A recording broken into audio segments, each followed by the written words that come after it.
नमस्कार साथियों, मैं अरुण भारद्वाज जीवी यथार्थ एकेडमी के इस शानदार मंच पर आपका हार्दिक स्वागत एवं अभिनंदन है। देखिए साथियों, राजस्थान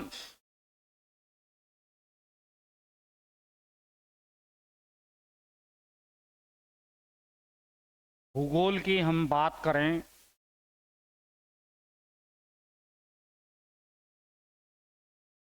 तो सबसे पहले एक जो टॉपिक आता है राजस्थान की उत्पत्ति और राजस्थान का अक्षांशीय एवं देशांतरीय विस्तार, उसकी अवस्थिति ग्लोब के संदर्भ में, भारत के संदर्भ में राजस्थान की उत्पत्ति कैसे हुई, वही जो इंडिया वाला जो कंसेप्ट है। सबसे पहले हम बात करते हैं राजस्थान की उत्पत्ति। तो राजस्थान की उत्पत्ति किस तरीके से हुई?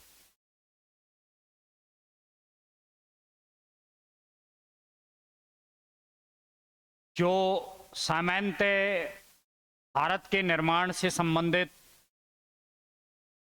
जिसमें हिमालय पर्वतीय प्रदेश से संबंधित जो भी अवधारणा है, अल्फ्रेड वेगनर महोदय की महाद्वीपीय विस्थापन सिद्धांत हो, चाहे प्लेट विवर्तन की सिद्धांत हो, उनसे संबंधित जो भी अवधारणाओं का वाला जो पार्ट है, उसी के आधार पर हम राजस्थान की उत्पत्ति का अध्ययन करते हैं।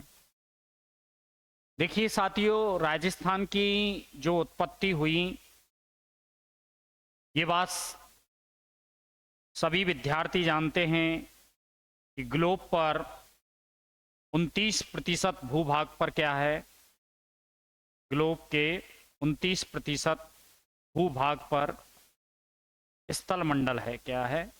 स्थल मंडल।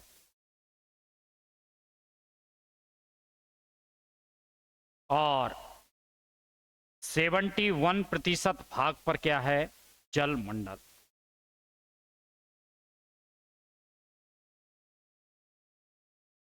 राजस्थान की उत्पत्ति के संदर्भ में हम बात करें तो सभी महाद्वीप क्या थे? सह आबद्ध थे। वेगनर महोदय का जो सिद्धांत है, अल्फ्रेड वेगनर, अल्फ्रेड वेगनर महोदय ने बताया कि सभी महाद्वीप क्या थे? सह आबद्ध थे, आपस में क्या थे? जुड़े हुए थे। और इस महाद्वीप के चारों ओर क्या था? महासागर। क्या था? महासागर।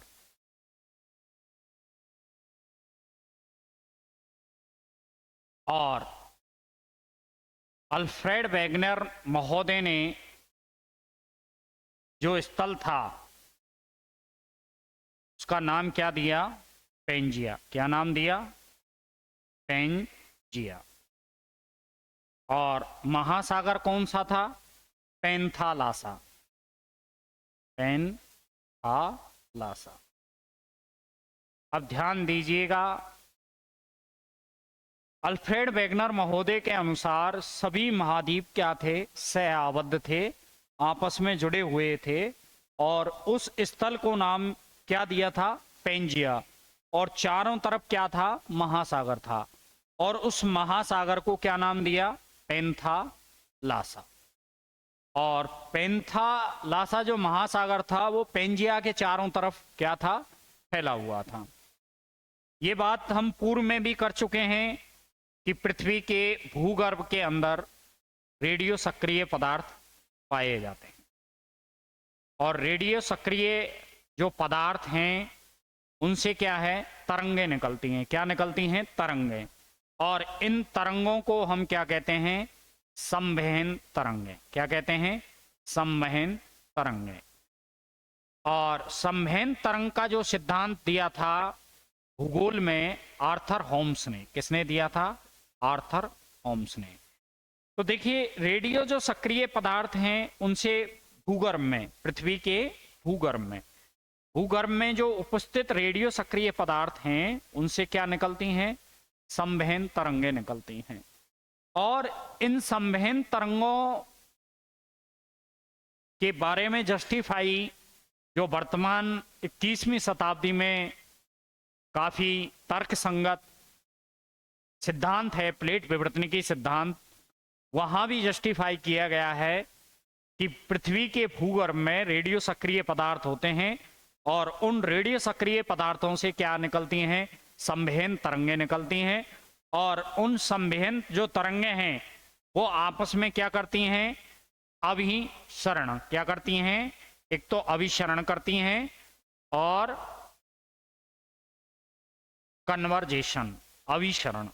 और एक प्रकार की जो संवहन तरंगें होती हैं वो एक दूसरे के विपरीत दिशा में जाती हैं, उसको कहते हैं हम अपसरण। क्या कहते हैं, अपसरण।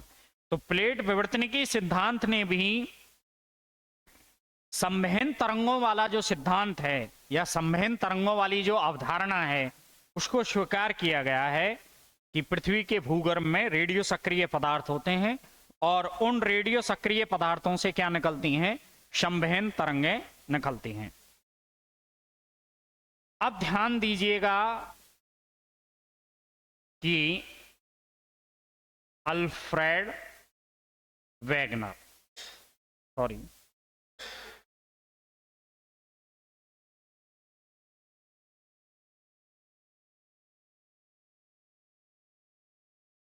अल्फ्रेड वेगनर सिद्धांत दिया महाद्वीपीय विस्तार।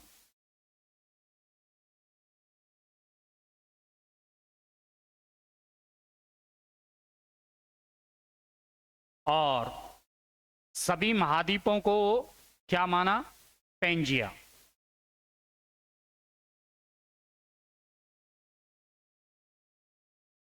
और चारों तरफ जो महासागर फैला हुआ था उसको क्या नाम दिया, पेंथालासा। क्या नाम दिया था, पेंथालासा।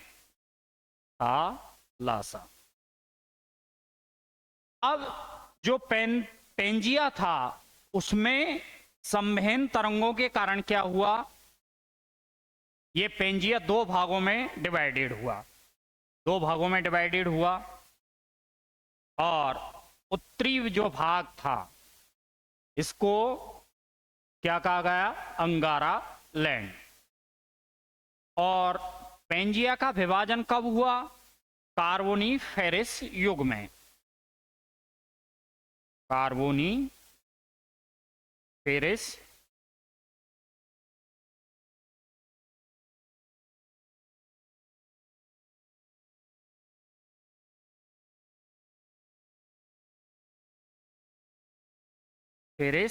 युग।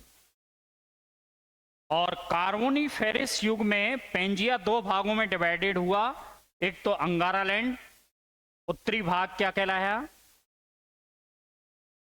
अंगारा लैंड, और दक्षिणी भाग क्या कहलाया, गोंडवाना लैंड, गोंडवाना लैंड। अब देखिए वेगनर महोदय ने पेंजिया का दो भागों में विभाजन हुआ कार्बोनीफेरस युग में, क्योंकि पृथ्वी के अंदर क्या पाए जाते हैं, रेडियो सक्रिय पदार्थ पाए जाते हैं और उन रेडियो सक्रिय पदार्थों से क्या निकलती हैं, संवहन तरंगें निकलती हैं।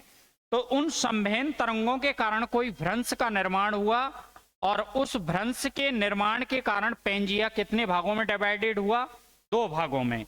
और दो भागों में डिवाइडेड होने के कारण जो मध्य वाला जो क्षेत्र था उसको अल्फ्रेड वेगनर महोदय ने क्या कहा, टैथिस भूसन्नति। क्या कहा, टैथिस भूसन्नति।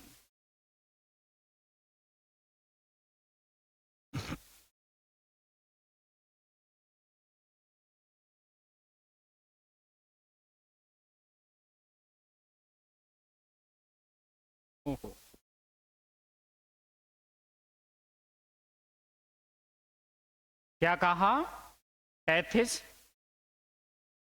भूसन्नति। अब ये जो टैथिस भूसन्नति थी इस टैथिस भूसन्नति में उभय भूखंडों से अंगारा लैंड और गोंडवाना लैंड, इनसे आने वाली नदियों ने क्या किया? मलबे का निक्षेपण किया। क्या किया? मलबे का, अवसाद का जमाव किया। अवसाद का जमाव। और अवसाद के जमाव होने के कारण इसमें क्या हुआ? संबलन हुआ। और संबलन होने के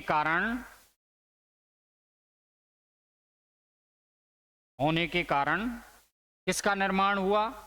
हिमालय का। यहां तक बात क्लियर है साथियों? पेंजिया जो था वो कार्बोनिफेरस युग में दो भागों में डिवाइडेड हुआ। अंगारा लैंड जो कि उत्तरी भाग था, और गोंडवाना लैंड वो कौन सा था? दक्षिणी भाग। क्या था? दक्षिणी भाग। और इन दोनों के मध्य में क्या थी? टैथिस भूसन्नति। क्या थी? टैथिस भूसन्नति। और इस टैथिस भूसन्नति में उभय भूखंडों से निकलने वाली नदियों ने क्या किया? मलबे का निक्षेपण किया। क्या किया? मलबे का निक्षेपण।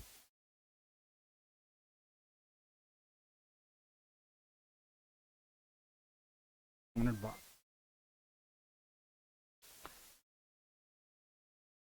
अब देखिए साथियों, अल्फ्रेड वेगनर महोदय के अनुसार जो ये पेंजिया दो भागों में डिवाइडेड हुआ, इसका क्या कारण था कि ये पेंजिया अंगारा लैंड और गोंडवाना लैंड के बाद भी कई भागों में डिवाइडेड हुआ।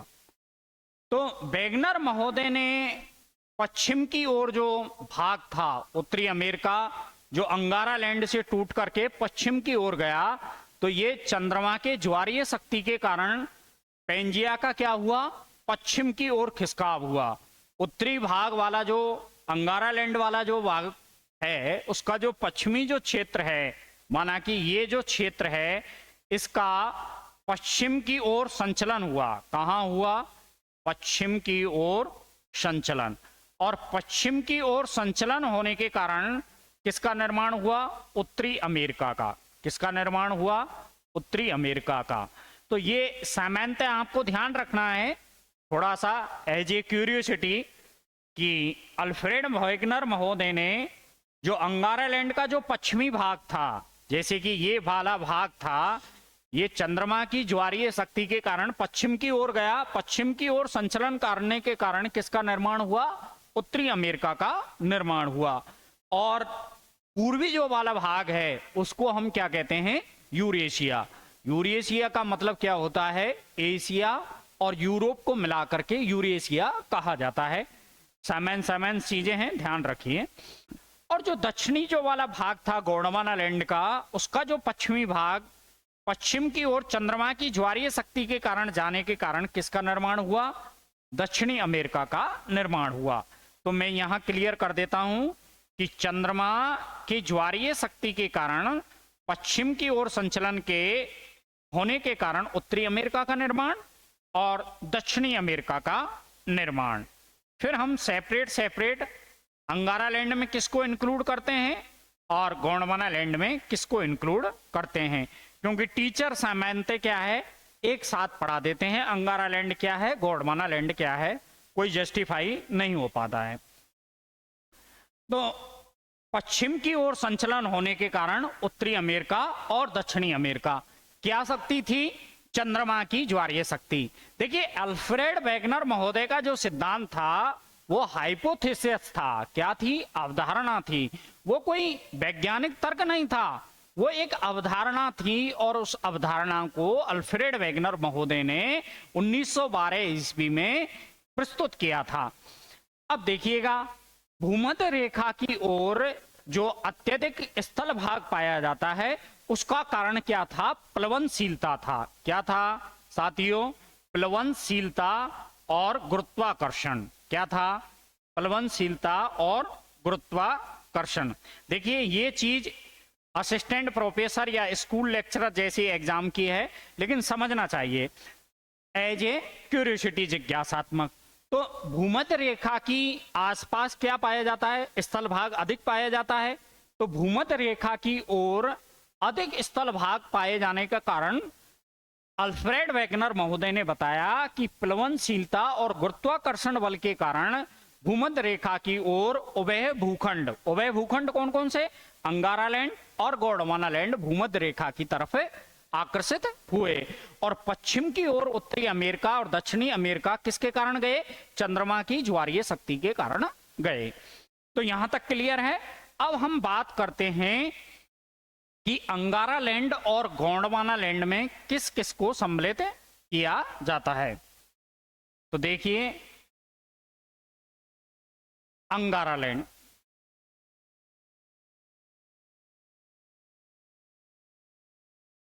देखिए अंगारा लैंड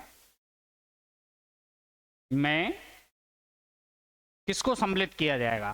देखिए अंगारा लैंड में उत्तरी अमेरिका,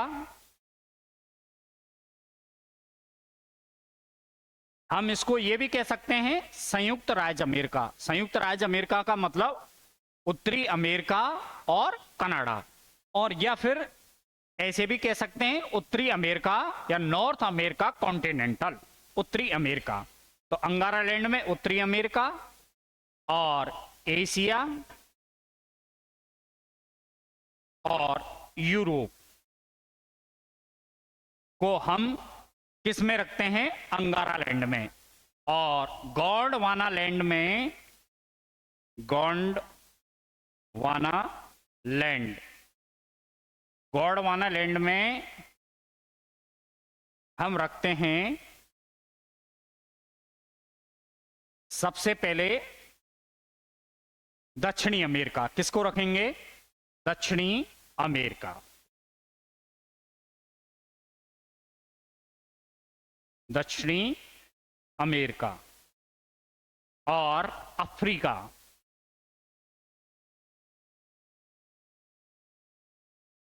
अफ्रीका और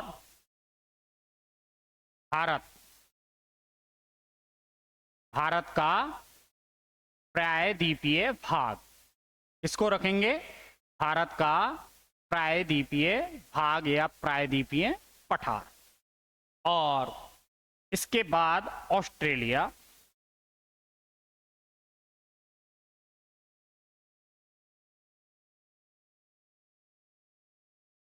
और अंटार्कटिका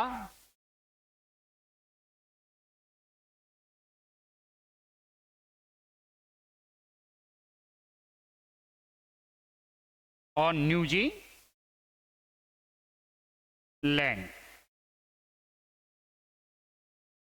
इनको हम किस में रखते हैं? अंगारा लैंड में। अब देखिए, ये पेंजिया और ये दो भागों में डिवाइडेड हुआ। ये कौन सा हो गया? अंगारा लैंड। अब समझिएगा, आपको क्लियर हो जाएगा। और दक्षिणी भाग है गोंडवाना लैंड, गोंडवाना लैंड। और इसके मध्य में टैथिस भूसन्नति क्या थी? टैथिस भूसन्नति।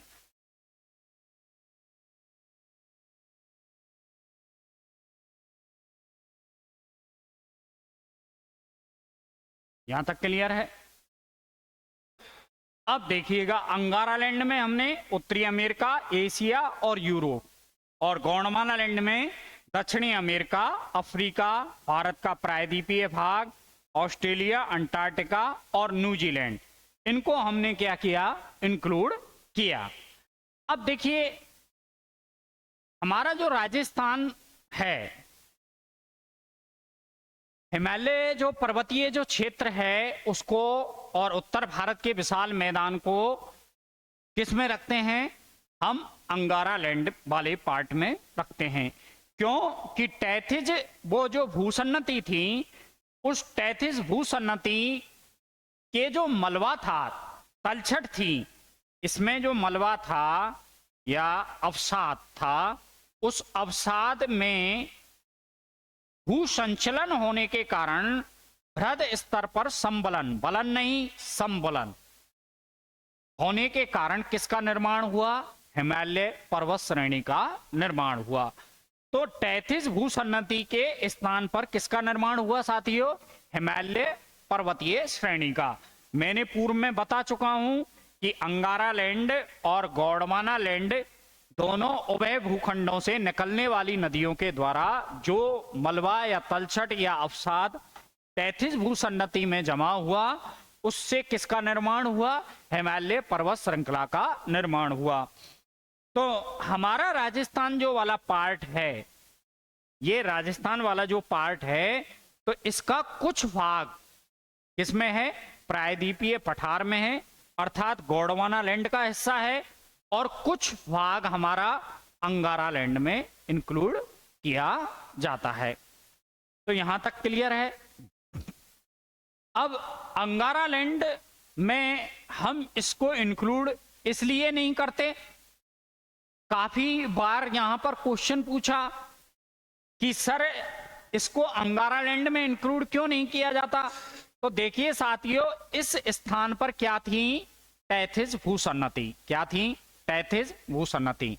तार्किक रूप से काफी विद्यार्थी प्रश्न पूछते हैं कि भाई हमारा जो हिमालय जो वाला पर्वतीय प्रदेश है या उत्तर भारत का विशाल मैदान है, इसको हम अंगारा लैंड में क्यों इंक्लूड नहीं करते, जबकि इसको हम क्या करते हैं? राजस्थान के संदर्भ में टैथिस भूसन्नति में इंक्लूड करते हैं। तो अब यहां ध्यान दीजिएगा कि राजस्थान के संदर्भ में यदि हम बात करें तो साथियों,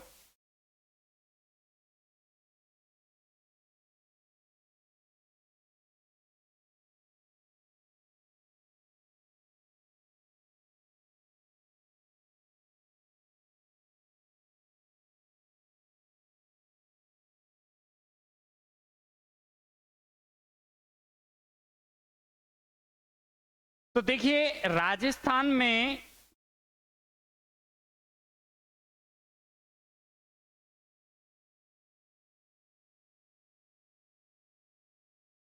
दक्षिण पश्चिम से उत्तर पूरब की ओर क्या पाई जाती है? अरावली पर्वत श्रृंखला। क्या पाई जाती है? अरावली पर्वत श्रृंखला। पर्वत श्रृंखला। अब ये चीज मैंने आपको क्लियर कर दी कि हमारे यहां जो हिमालय पर्वतीय जो श्रृंखला है और उससे आगे जो गर्त निर्माण हुआ, क्योंकि अंगारा लैंड और गोंडवाना लैंड के उभय भूखंड के मध्य में क्या थी? टैथिस भूसन्नति थी, और उस टैथिस भूसन्नति में दोनों उभय भूखंडों में भू संचलन होने के कारण और व्यापक स्तर पर संबलन होने के कारण किसका निर्माण हुआ? हिमालय पर्वत श्रृंखला का निर्माण हुआ। और हिमालय पर्वत श्रृंखला कितनी? चार पर्वत श्रृंखलाएं हैं। ट्रांस हिमालय, महान हिमालय, मध्य हिमालय और शिवालिक हिमालय। इनके आगे जस्ट वाला जो भाग है वो क्या था? उत्तर भारत का विशाल मैदान। क्योंकि इन चारों का निर्माण होने के पश्चात भी अग्रभाग में क्या बन गया था? गर्त बन गया। और गर्त किसके द्वारा? प्रायद्वीपीय पठार और हिमालय पर्वत श्रृंखला से निकलने वाली नदियों के द्वारा लाए गए अवसाद के द्वारा किसका निर्माण हुआ? उत्तर भारत के विशाल मैदान का निर्माण हुआ। यूपीएससी में भी ये 2 बार प्रश्न पूछा है कि उत्तर भारत के विशाल मैदान का निर्माण हिमालय पर्वत श्रृंखला से निकलने वाली नदी और प्रायद्वीपीय पठार से निकलने वाली नदियों के द्वारा लाए गए तलछट के अवसाद के जमाव होने के कारण उत्तर भारत के विशाल मैदान का निर्माण हुआ। तो साथियों, उत्तरी पूर्वी जो भाग है, ये हम किसकी बात कर रहे हैं? उत्तरी पूर्वी भाग। और जो ये उत्तरी पूर्वी जो भाग है, इस उत्तरी पूर्वी भाग में क्या पाया जाता है? मैदान। क्या पाया जाता है? और मैदान। और ये मैदान किसका हिस्सा है? टैथिस भूसन्नति का। किसका हिस्सा है? टैथिस भूसन्नति का। तो प्रश्न आपसे यहां पूछेगा कि भारत राजस्थान के अंदर जो उत्तरी पूर्वी भाग है या उत्तरी पूर्वी मैदानी भाग है, ये किसका हिस्सा है? तो टैथिस भूसन्नति का। किसका हिस्सा है? टैथिस भूसन्नति का। लेकिन साथियों यहां तक सीमित नहीं है, काफी बार वीडियो और पटवार की एग्जाम में प्रश्न पूछा गया कि उत्तरी पूर्वी भाग या उत्तरी पूर्वी मैदानी भाग किसका हिस्सा है? तो सेनोजोइक महाकल्प का। किसका हिस्सा है?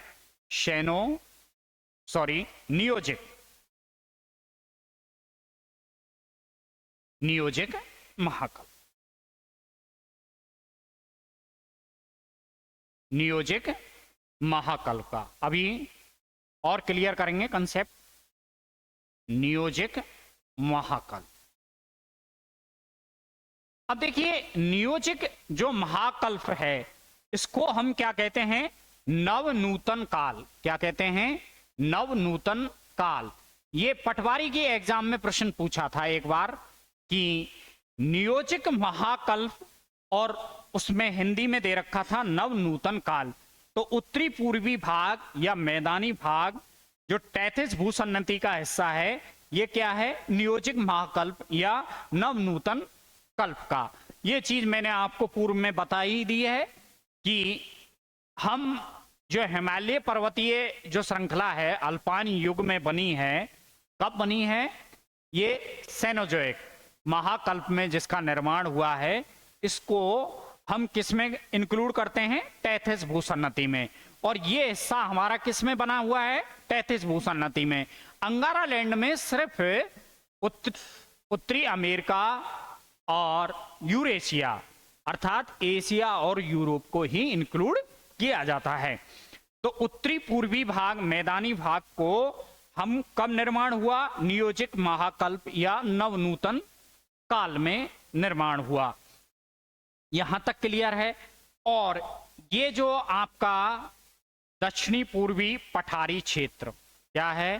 दक्षिणी पूर्वी पठारी क्षेत्र। ये जो दक्षिणी पूर्वी पठारी जो क्षेत्र है, इसका निर्माण कब हुआ साथियों? कब हुआ? मेसोजोइक महाकल्प। यहां से प्रश्न पूछा, अभी और इंडेक्स बनाएंगे तब आपको क्लियर करेंगे। मेसोजोइक महाकल्प। पूर्व में हम चर्चा कर चुके हैं कि दक्षिणी पूर्वी पठारी जो क्षेत्र है, जिसे हम क्या कहते हैं? हाड़ौती का पठार। क्या कहते हैं? हाड़ौती का पठार। और हाड़ौती का जो पठार है, ये किसका हिस्सा है? दक्षिणी पूर्वी पठारी क्षेत्र का। राजस्थान के संदर्भ में एक समेकित या एकीकृत इकाई क्या है? दक्षिणी पूर्वी पठारी क्षेत्र, जिसे हम दो भागों में डिवाइडेड करते हैं, हाड़ौती का पठार और मालवा का पठार। ठीक है। तो ये मेसोजोइक महाकल्प में और पूर्व में भी मैं बता चुका हूं। यदि प्रश्न आपसे इस तरीके से पूछता है क्रेटेशियस युग में, वो क्या हो गया? महाकल्प। क्रेटेशियस युग में। और क्रेटेशियस युग में दरारी उद्भेदन से क्या हुआ? ज्वालामुखी का क्या हुआ? उद्गार हुआ। और उद्गार होने के कारण इस प्रायद्वीपीय पठार का निर्माण हुआ। और प्रायद्वीपीय पठार का हिस्सा कौन माना जाता है? राजस्थान की एक एकीकृत इकाई दक्षिणी पूर्वी पठारी क्षेत्र, जिसे हम हाड़ौती के पठार और मालवा के पठार में डिवाइडेड करते हैं। तो क्रेटेशियस युग में दक्षिणी पूर्वी पठारी क्षेत्र या मेसोजोइक महाकल्प में किसका निर्माण हुआ? इसका निर्माण हुआ। अब यहां तक क्लियर है। अरावली पर्वत श्रृंखला का निर्माण कब हुआ? प्री कैम्ब्रियन युग में। कब हुआ? प्री कैम्ब्रियन युग। और ये क्या है? प्री कैम्ब्रियन जो युग है, इसको फेनेरोजोइक महाकल्प भी कहा जाता है। तो यहां तक आपको क्लियर होना चाहिए कि अरावली पर्वत श्रृंखला का निर्माण कब हुआ? इसका निर्माण धरातल पर सबसे पहले निर्माण किसका हुआ? प्री कैम्ब्रियन युग की चट्टानों का निर्माण हुआ। क्योंकि विश्व के संदर्भ में 4 पर्वत निर्माण की प्रक्रिया पाई जाती हैं। चार्लियन हलचल, क्लाडियन हलचल और हर्शियन हलचल और अल्पाइन हलचल। तो ये जो प्री कैम्ब्रियन युग की है, ये कब है? फ्री फेनोरोजोइक महाकल्प की जो संरचना है वो राजस्थान में अरावली पर्वत श्रृंखला है, जिसमें ग्रेनाइट और नीच चट्टानें पाई जाती हैं। कौन सी? ग्रेनाइट और नीस। यहां तक क्लियर है? अब देखिएगा, जो पश्चिमी जो मरुस्थलीय प्रदेश है, पश्चिमी मरुस्थलीय प्रदेश, ये राजस्थान का जो पश्चिमी मरुस्थलीय प्रदेश है, इसका निर्माण कब हुआ? इसका निर्माण कब हुआ? तो सेनोजोइक महाकल्प में। ये प्रश्न काफी बार यहां से पूछा गया है। कंसेप्ट क्लियर कीजिए। तो पश्चिमी मरुस्थलीय प्रदेश का निर्माण भी सेनोजोइक महाकल्प, और सेनोजोइक महाकल्प में ही हिमालय पर्वत श्रृंखला का निर्माण हुआ। और ये जो क्षेत्र था पश्चिमी मरुस्थलीय प्रदेश, ये किसका हिस्सा था? टैथिस भूसन्नति। किसका था हिस्सा? टैथिस भूसन्नति। और टैथिस भूसन्नति का हिस्सा होने के कारण यहां क्या था? पहले पूर्व में क्या था? सागर था। और सागर उपस्थित होने के कारण सागर का क्या हुआ? निर्गमन। क्या हुआ? निर्गमन का मतलब पीछे को हटना। और सागर का निर्गमन होने के कारण ये पश्चिमी जो मरुस्थलीय प्रदेश है, क्योंकि कच्छ का जो रन है, दलदली प्रदेश, अरब सागर कच्छ का जो रन है, उससे धीरे धीरे होते हुए सागर कहां चला गया? अरब सागर में चला गया। तभी इस क्षेत्र का जो ढाल है वो उत्तर पूर्व से कहां पाया जाता है? दक्षिण पश्चिम की ओर पाया जाता है। या हम ये कह सकते हैं पूरब से पश्चिम की ओर ढाल पाया जाता है, या फिर उत्तर पूर्व से दक्षिण पश्चिम की ओर पाया जाता है। तो पश्चिमी जो मरुस्थलीय जो प्रदेश है, ये किसका हिस्सा है? टैथिस भूसन्नति का। किसका हिस्सा है? टैथिस भूसन्नति का। और सागर यहां से क्या हुआ? निग्रमन, अर्थात पीछे को हटना। और इसका निर्माण कब हुआ? सेनोजोइक महाकल्प। और सेनोजोइक महाकल्प के किस युग में? तो पैलियोजोइक और इयोशीन। ये यहां प्रश्न पूछा गया। मैं बताऊंगा किस तरीके से प्रश्न पूछा, अच्छे लेवल का प्रश्न पूछा। इयोशीन युग में ध्यान दीजिएगा। देखिए, सेनोजोइक महाकल्प को हम पैलोजोइक, इयोशीन, ओल्गोशीन, मायोशीन और प्लायोशीन, इनमें हम डिवाइडेड करते हैं। तो ध्यान दीजिएगा कि पश्चिमी मरुस्थलीय प्रदेश का जो निर्गमन हुआ था वो पैलोजोइक युग और इयोशीन युग में हुआ था। तो उन्होंने, एग्जामिनर ने या आरपीएससी ने जो प्रश्न पूछा था कि पश्चिमी मरुस्थलीय प्रदेश का निर्माण कब हुआ, या पश्चिमी मरुस्थलीय प्रदेश से सागर का निर्गमन अर्थात सागर का पीछे की ओर हटना कब हुआ? इयोशीन युग में हुआ। इसी कारण साथियों, पश्चिमी मरुस्थलीय प्रदेश में क्या पाई जाती हैं? लवणीय झील। क्या पाई जाती हैं? लवणीय झील।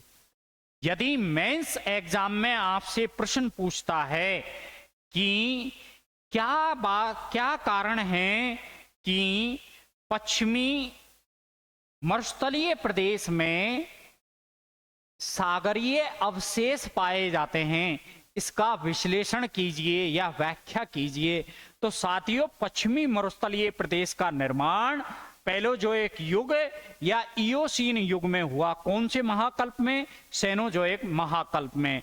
और इसका जो साक्ष्य है कि इससे सागर क्यों पीछे गया, तो यहां पाए जाने वाली लवणीय झीलें और क्या है, और क्या पाई जाती है? जिप्सम की परत। क्या पाई जाती है? जिप्सम की परत। तो आपको यदि मेन एग्जाम में पूछता है तो आपको क्या उल्लेख करना है? और यदि ए आर के प्रश्न में पूछता है या फिर क्वेश्चन अल्टरनेटिव वाला पूछता है 4 विकल्प देकर के कि ये सभी सही हैं, तो इस तरीके से आपको करना है कि पश्चिमी मरुस्थलीय प्रदेश में लवणीय झीलें, जिप्सम की परत और लिग्नाइट कोला क्या पाया जाता है? Lignite Cola. और साथियों, लिग्नाइट कोले का निर्माण कब हुआ? टर्सरी युग में हुआ। तो ये बात जस्टिफाई है कि लिग्नाइट कोले का जियोलॉजिकल स्केल टाइम जो वर्तमान समय में तर्क संगत और प्रासंगिक है और वैज्ञानिक आधार पर है कि पश्चिमी मरुस्थलीय प्रदेश में क्या क्या पाई जाती हैं? लवणीय झीलें, जिप्सम की परतें, लिग्नाइट कोला और हाइड्रोकार्बन्स क्या पाए जाते हैं? हाइड्रोकार्बन्स। हाइड्रोकार्बन्स का मतलब आप समझ रहे होंगे कि हाइड्रोकार्बन्स का मतलब तेल और गैस। तो अतः पश्चिमी मरुस्थलीय प्रदेश का निर्माण कब हुआ? कब हुआ? पैलोजोइक युग या इयोसीन युग में सागर के निर्गमन के कारण। कब हुआ? सागर के निर्गमन, पीछे की ओर हटने के कारण। अब इसके साक्ष्य क्या पाए जाते हैं? तो साक्ष्य के तौर पर क्या क्या पाए जाते हैं? लवणीय झीलें, जिप्सम की परत, लिग्नाइट कोले और हाइड्रोकार्बन्स। यहां तक क्लियर है? अरावली पर्वत श्रृंखला का निर्माण कब हुआ? प्री कैम्बियन युग में। तो ये किसका हिस्सा हुआ? गोंडवाना लैंड। मैंने आपको पूर्व में बताया कि प्रायद्वीपीय पठार को हमने किस में रखा? गोंडवाना लैंड का हिस्सा। किसका रखा? गोंडवाना लैंड का हिस्सा। और भारत के संदर्भ में या राजस्थान के संदर्भ में हम अंगारा लैंड को नहीं इंक्लूड करते हैं। काफी बच्चों के कंफ्यूजन है, क्योंकि अंगारा लैंड में हम उत्तरी अमेरिका, एशिया और यूरोप को सम्मिलित करते हैं, जबकि ये हमारा जो क्षेत्र है ये टेथिस भूसन्नति का अपशिष्ट भाग है। और टेथिस भूसन्नति के अपशिष्ट भाग में उभय भूखंडों से आने वाली नदियों के द्वारा लाए गए अवसाद, और अवसाद में दोनों भूखंडों के क्या होने के कारण? भू संचलन होने के कारण संबलन होने से हिमालय पर्वत श्रृंखला का निर्माण हुआ। और 4 हिमालय पर्वत श्रृंखलाओं का निर्माण होने के बाद जो आगे का जो अग्रगर्त था, उसमें हिमालय पर्वत श्रृंखला और प्रायद्वीपीय पठार से निकलने वाली नदियों के द्वारा लाए गए अवसाद के जमा होने के कारण किसका निर्माण हुआ? उत्तर भारत के विशाल मैदान का निर्माण हुआ। तो उत्तरी पूर्वी भाग, जो मैदानी जो भाग है राजस्थान का, ये क्या है? उत्तर भारत के विशाल मैदान का हिस्सा है। किसका है साथियों? उत्तर भारत के विशाल मैदान। अब यहां क्लियर है आपका? उत्तर भारत के विशाल मैदान, सॉरी,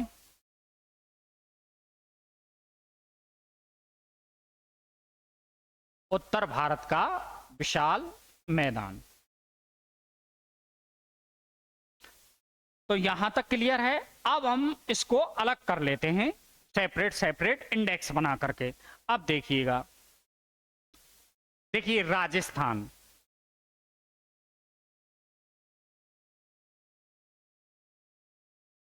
और राजस्थान में हमने इसको 2 भागों में डिवाइडेड किया। एक तो गोंडवाना लैंड और टेथिस भूसन्नति। ये तथ्य मैंने पूर्व में क्लियर कर चुका हूं। गोंडवाना लैंड और टेथिस भूसन्नति, गोंडवाना लैंड और टेथिस भूसन्नति।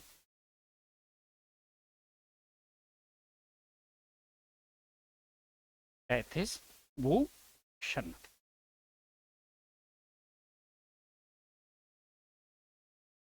अब देखिए साथियों, गोंडवाना लैंड में हमने किसको? दक्षिणी पूर्वी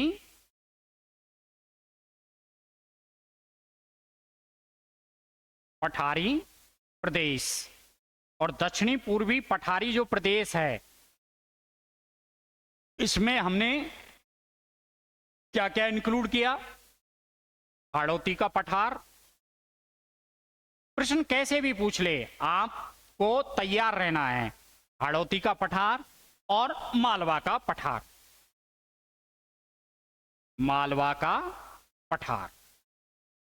अब साथियों, इसका निर्माण कब हुआ? किसका हिस्सा है? गोंडवाना लैंड का। और प्रायद्वीपीय पठार का हिस्सा है। किसका हिस्सा है ये? प्रायद्वीपीय पठार का। किसका हिस्सा है? प्रायद्वीपीय पठार का। प्रायद्वीपीय पठार का मतलब भारत के प्रायद्वीपीय पठार का हिस्सा। और इसका निर्माण कब हुआ? क्रेटेशियस युग में। कब हुआ? क्रेटेशियस युग में। क्रेटेशियस युग। और क्रेटेशियस युग में निर्माण होने के कारण महाकल्प कब? मैंने बताया था कि प्रश्न पूछा था पटवार के एग्जाम में, तो किस कल्प में हुआ? महाकल्प में, मेसोजोइक महाकल्प। क्लियर यहां तक? और युग यदि आपसे पूछता है तो क्रेटेशियस युग। और मेसोजोइक महाकल्प के अंदर ट्रायसिक, जुरेसिक और क्रेटेशियस तीन को इंक्लूड किया जाता है। कौन कौन से? ट्रायसिक, जुरेशियक और क्रेटेशियस। तो इसका निर्माण कब हुआ? क्रेटेशियस युग। और कब हुआ? मेसोजोइक महाकल्प। अब हम टैथिस भूसन्नति की जो बात करें तो टैथिस भूसन्नति में हमारे पास कौन सी इकाई है राजस्थान के संदर्भ में? मैंने डायग्राम बनाया।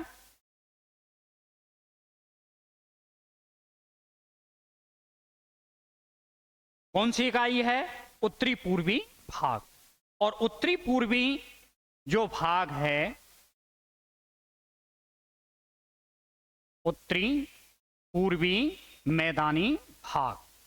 और उत्तरी पूर्वी जो मैदानी भाग, ये किसका हिस्सा है? सबसे पहले तो एक चीज ध्यान रखिए, किसका है? उत्तर भारत के विशाल मैदान का। कंसेप्ट क्लियर करके चलिए। उत्तर भारत के विशाल मैदान, भारत के विशाल मैदान। अब यहां वीडियो की एग्जाम और पटवार दोनों में पूछा गया कि इसका निर्माण कब हुआ? उत्तर भारत के विशाल मैदान। तो इसका निर्माण हुआ नियोजिक महाकल्प। नियोजोइक महाकल्प, सॉरी,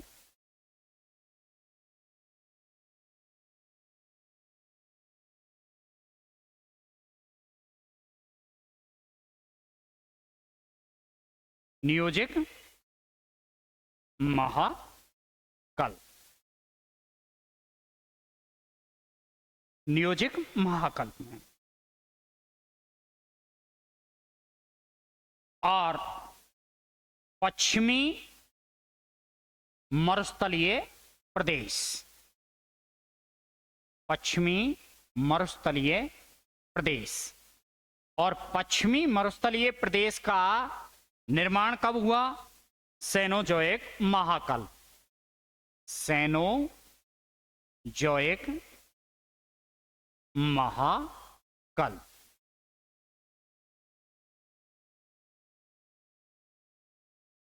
और युग कौन सा हुआ? इयोसीन युग। इयोसीन युग। अब देखिएगा, राजस्थान में दो क्या पाए जाते हैं? बड़ी इकाई पाई जाती हैं। एक तो गोंडवाना लैंड और टैथिस भूसन्नति। दक्षिणी पूर्वी पठारी प्रदेश को हमने हाड़ौती का पठार और मालवा के पठार में हम डिवाइडेड करते हैं। और ये किसका हिस्सा है? प्रायद्वीपीय पठार का।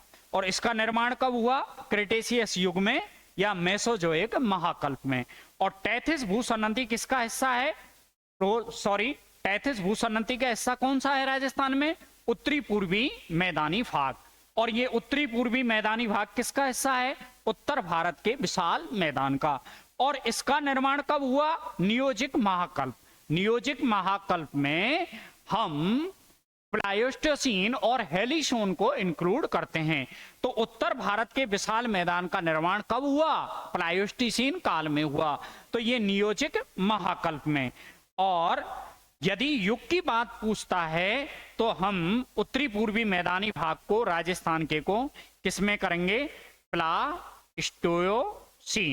क्योंकि पटवार में जो प्रश्न पूछा था उसमें उत्तरी पूर्वी राजस्थान का जो मैदानी भाग था उसको सुमेलित करने के लिए प्लास्टोसीन युग दे रखा था। क्या दे रखा था? प्लास्टोसीन युग। तो उत्तरी पूर्वी मैदानी भाग राजस्थान का किस युग का है? प्लास्टोसीन युग का है। और उत्तर भारत के विशाल मैदान का भाग है। इसका निर्माण कब हुआ? नियोजिक महाकल्प। और युग की पूछे तो प्लास्टोसीन युग में। और पश्चिमी मरुस्थलीय प्रदेश का निर्माण सेनोजोइक महाकल्प अर्थात इयोशीन युग में हुआ। और ये पश्चिमी जो मरुस्थलीय जो प्रदेश है, मैं आपको पूर्व में बता चुका हूं कि यहां पर पाए जाने वाले जो साक्ष्य हैं, इयोसीन युग में क्या हुआ? सागर का निर्गमन हुआ। सागर के निर्गमन होने के कारण, पीछे हटने के कारण यहां कौन कौन से साक्ष्य पाए जाते हैं? लवणीय झीलें, जिप्सम की परत, लिग्नाइट कोला। हमारे यहाँ लिग्नाइट जो कोला है, कहाँ? कपूर्डी है, जलिप्पा है, बाड़मेर में जो कोला मिलता है वो टर्सरी कालीन कोला है। कौन सा है? टर्सरी कालीन। और टर्सरी कालीन कोला होने के कारण इसका जमाव कब हुआ?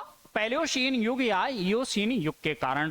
तो पैलियोसीन और इयोसीन युग में सागर के निर्गमन होने के कारण जो हमारा पश्चिमी मरुस्थलीय प्रदेश है ये टैथिस भूसन्नति का क्या है? अवशेष है। और इस अवशेष की पुष्टि किससे भी होती है? कच्छ के रण से, दलदलीय प्रदेश से इसकी पुष्टि होती है।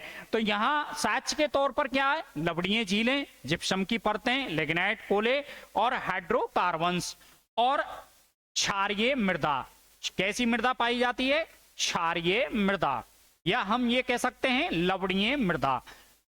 जो पश्चिमी मरुस्थलीय प्रदेश में जो मृदा है वो कैसी है? लवणीय मृदा पाई जाती है। अब और उत्तरी पूर्वी अरावली पर्वत श्रृंखला कब की है? प्री कैम्ब्रियन युग की। यहां तक क्लियर है? अब हम बात करते हैं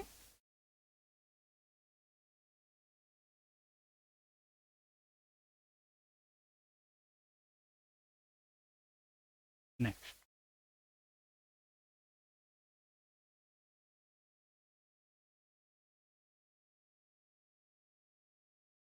ये क्लियर है? दक्षिणी पूर्वी पठारी प्रदेश, यहां तक क्लियर है?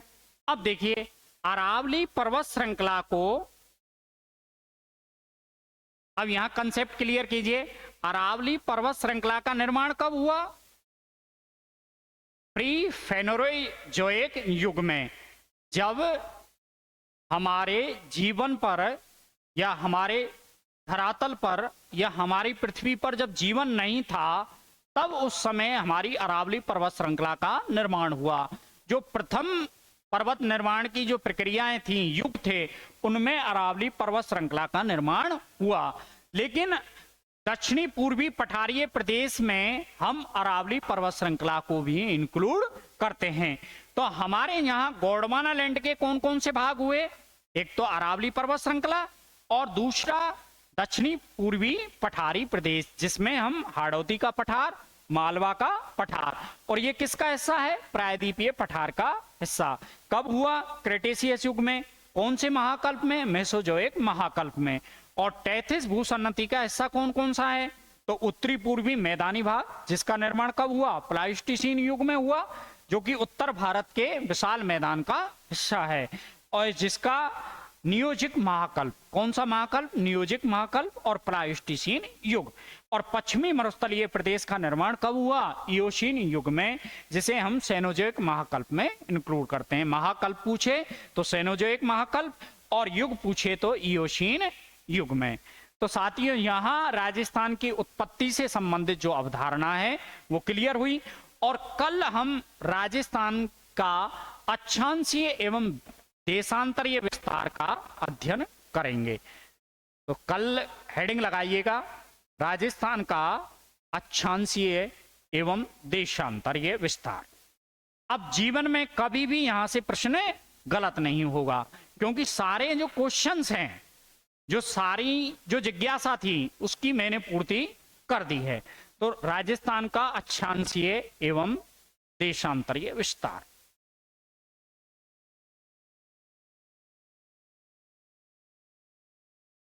स्तरीय विस्तार। क्योंकि पटवार और वीडियो में यहां से लोगों ने प्रश्न गलत किए थे, क्योंकि महाकल्प और युग में क्या है, कंसेप्ट क्लियर नहीं हो पाता है या बिल्कुल जस्टिफाई नहीं हो पाता है। तो महाकल्प और युग दोनों ही अलग अलग हैं, और कौन सा पार्ट किस बड़ी इकाई का हिस्सा है भारत के संदर्भ में।